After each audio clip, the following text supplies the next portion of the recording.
Сәлеметсіздер ме балалар? Ана тілі сабағы 28-ші сабақ. Бүгінгі тақырыбымыз тасымал. Ең алдымен каналға жазылып алыңдар. Бірінші жаттығуға назар аударыңдар. Өлеңді мәнерлеп оқы дейді. Құрау, құрау, құлыным. Құрау, құрау, құлыным. Құрығыма түсе ғой. Тазасын жеп сұлының, мөлдір судан іше ғой. Сен боларсың қазанат, мен болармын азамат. Құрау, құрау, құлыным, желбіресін тұлымың. Ұлықбек Есдәулет.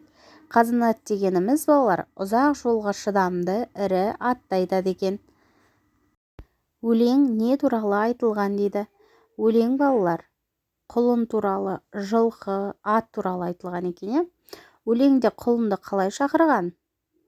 Құрау, құрау, құлыным деп шақырған, еркелетіп.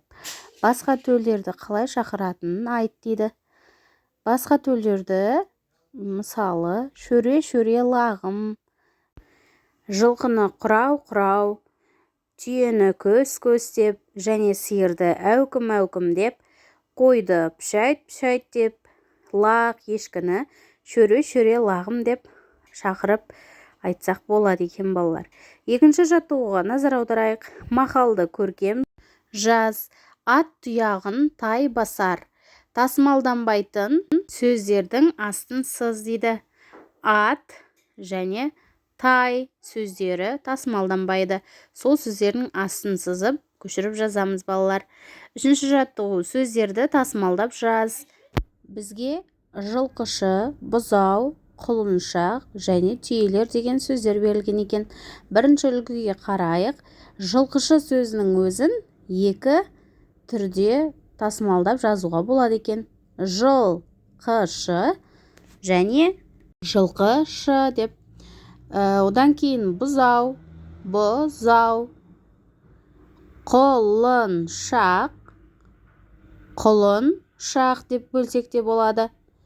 Түйелер, түйелер. Бір сөздің өзін екі тәсілмен тасымалдап жазуға болады екен балалар. Жақсы, келесі тапсырмаға назар аударайық. Төртінші жаттығу. Суреттен үй жануарлары мен құстарды тап, оларды ата дейді. Жануарларды атайық балалар. Түйе, қой, сиыр, жылқы, ешкі тұр.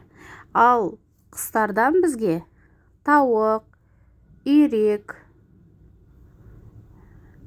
тағы не бар екен балалар? Қаз.